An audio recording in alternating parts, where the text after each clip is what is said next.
Hello students.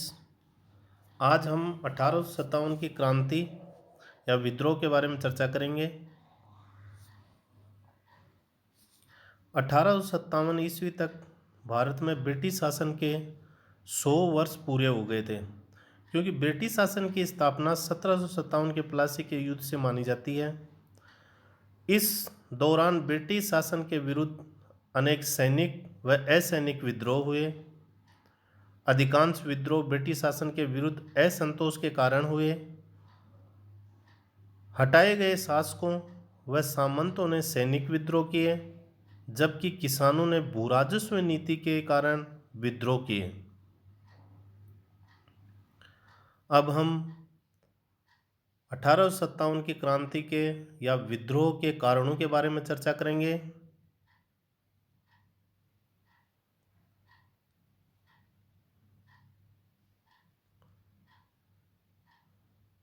अधिकांश इतिहासकारों ने चर्बी युक्त कारतूस को विद्रोह का सबसे प्रमुख कारण माना है, किंतु आधुनिक इतिहास के अनुसंधान से यह सिद्ध होता है कि चर्बी युक्त कारतूस विद्रोह का एकमात्र कारण नहीं था।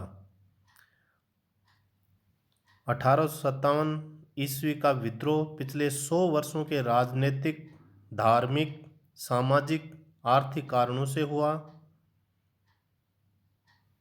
विद्रोह के समय भारत के गवर्नर जनरल लॉर्ड कैनिंग थे। अब हम पहले कारण, राजनीतिक कारण के बारे में चर्चा करेंगे। राजनीतिक कारणों में सबसे पहला कारण है गवर्नर जनरल लॉर्ड वेलेस्ली की साइक संधि। इस साइक संधि के माध्यम से गवर्नर जनरल ने ब्रिटिश साम्राज्य के विस्तार और भारतीय देशी रियासतों के राजाओं के ऊपर संप्रभुता या सर्वोच्चता स्थापित करने का प्रयास किया और अपने साम्राज्य का विस्तार किया, जिससे बहुत सारे राजाओं को यह अपमानजनक संधि करनी पड़ी और कई राज्य ब्रिटिश साम्राज्य में मिला लिए गए, जिससे इन सामंतों, शासकों और जो इनके अधीन सैनिक थे, देशी रियासतों में जो सैनिक थे, उनमें अंग्रेजों के प्रति काफ़ी असंतोष फैल गया। दूसरा कारण था राजनीतिक कारण में डलहौजी की व्यपगत नीति। व्यपगत नीति के तहत भारतीय राज्यों का 3 श्रेणियों में वर्गीकरण किया। व्यपगत नीति के तहत हड़पी गई रियासतें थी। पहली रियासत सतारा, जो 1848 ईस्वी में हड़पी गई। दूसरी जैतपुर और संबलपुर, जो 1849 ईस्वी में। बघाट 1850 ईस्वी में। उदयपुर 1852 ईस्वी में। झांसी 1853 ईस्वी में और नागपुर 1854 ईस्वी में हड़प कर ब्रिटिश साम्राज्य के अंतर्गत मिला ली गई। इस समय भारत का गवर्नर जनरल लॉर्ड डलहौजी था। डलहौजी द्वारा राजस्थान की करौली रियासत की अंग्रेजी साम्राज्य में मिलाए जाने के निर्णय को कोर्ट ऑफ डायरेक्टर्स ने यह कहकर अस्वीकार कर दिया कि करौली सुरक्षित मित्र था, न कि आश्रित राज्य। इसी प्रकार उदयपुर और बघाट के विलय के संबंध में लिए गए डलहौजी के निर्णय को लॉर्ड कैनिंग ने उलट दिया। डलहौजी ने अवैध को कुशासन का आरोप लगाकर 1856 ईस्वी में हड़प लिया। पेशवा बाजीराव द्वितीय की मृत्यु के पश्चात उसके पुत्र नाना साहेब की पेंशन को डलहौजी ने बंद कर दी, क्योंकि यह पेंशन निजी रूप से बाजीराव को दी गई थी, न कि पेशवा को।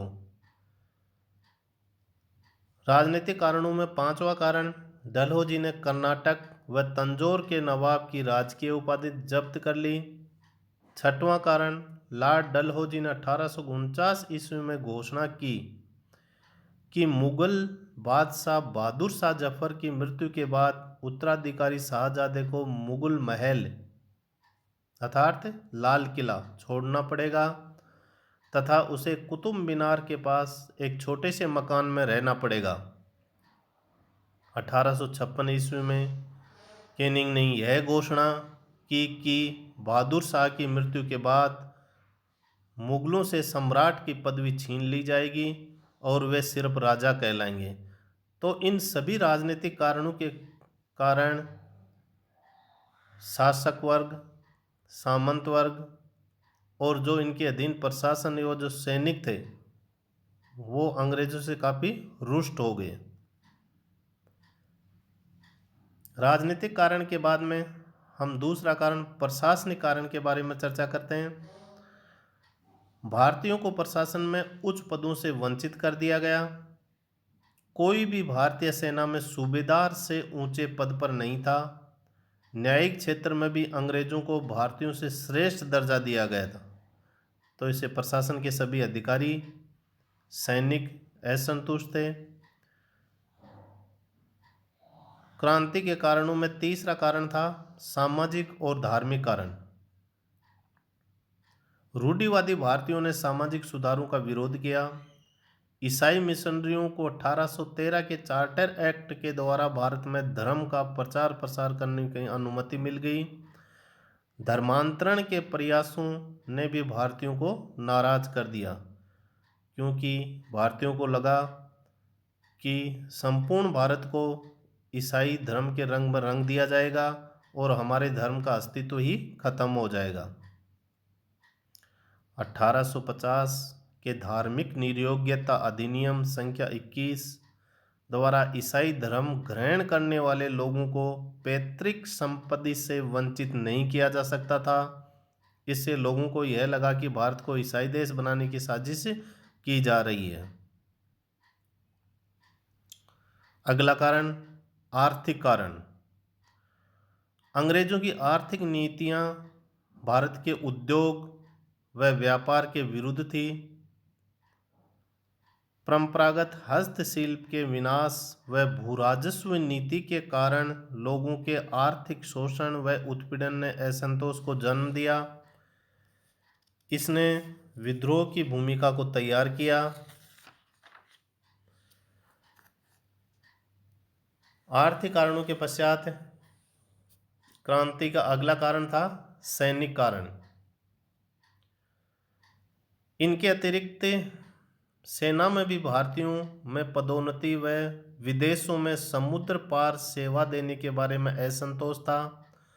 भारतीयों को केवल निम्न पदों पर नियुक्त किया जाता था व सैनिकों का वेतन न्यूनतम था। उन्हें समुद्र पार जाने पर दिया जाने वाला भत्ता भी बंद कर दिया गया।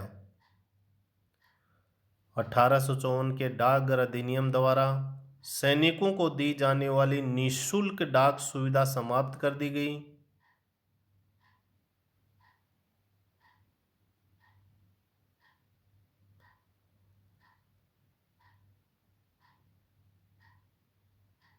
उस समय के गवर्नर जनरल लॉर्ड कैनिंग द्वारा दो घोषणाएं की गई, जिससे सेना में काफ़ी असंतोष फैल गया।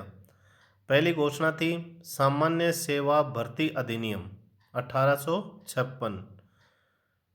इस अधिनियम के तहत सभी नए रंगरूटों को समुद्र पार ब्रिटिश प्रदेशों में सेवा देना अनिवार्य कर दिया।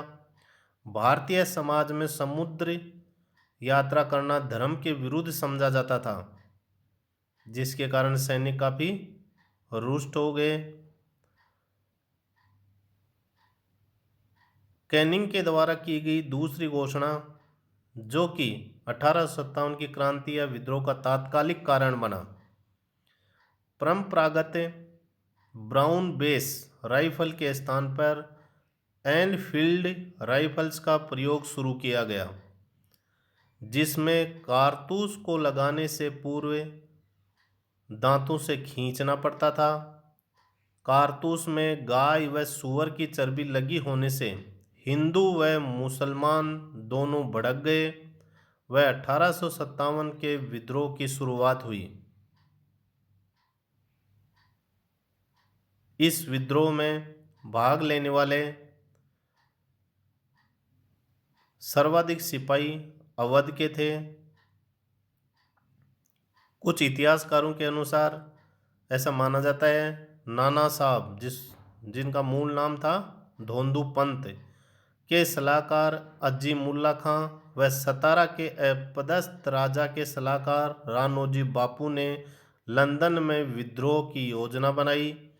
दोनों ही अपने शासकों के राज्य व्यपगत सिद्धांत के तहत हड़पे जाने के विरुद्ध अपील करने के लिए लंदन गए थे। वापसी में अजीमुल्ला खां क्रीमिया के युद्ध के दौरान उमर पाशा से भी मिले थे। विद्रोहियों ने 31 मई 1857 को क्रांति शुरू करने का दिन चुना था। क्रांति के प्रतीक के रूप में कमल का फूल और रोटी को चुना गया।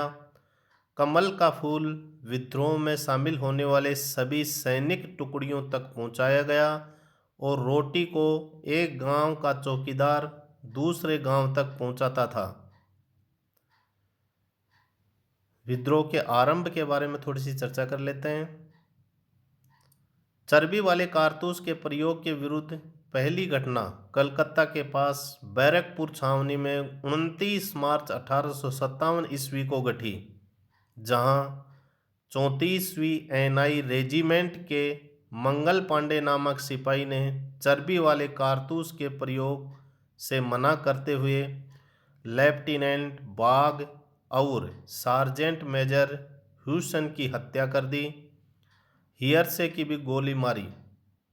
मंगल पांडे उत्तर प्रदेश के तत्कालीन गाजीपुर, वर्तमान में बलिया जिला के रहने वाले थे। 8 अप्रैल 1857 ईस्वी को मंगल पांडे को फांसी दे दी गई। उसके बाद में 10 मई 1857 ईस्वी को मेरठ छावनी में 20वीं एनआई के पैदल सैनिकों ने चर्बी वाले कारतूस के प्रयोग से इनकार कर विद्रोह कर दिया। सैनिकों ने अपने बंदी साथियों को मुक्त कराकर दिल्ली की ओर प्रस्थान किया। 10 मई के दिन को ही हम 1857 की क्रांति की शुरुआत मानते हैं। 12 मई को दिल्ली पर कब्जा कर बहादुर शाह द्वितीय को भारत का बादशाह व विद्रोह का नेता घोषित किया। इसके पश्चात यह क्रांति भारत के विभिन्न हिस्सों में फैल गई। इसके बारे में चर्चा हम अगले वीडियो में करेंगे। धन्यवाद।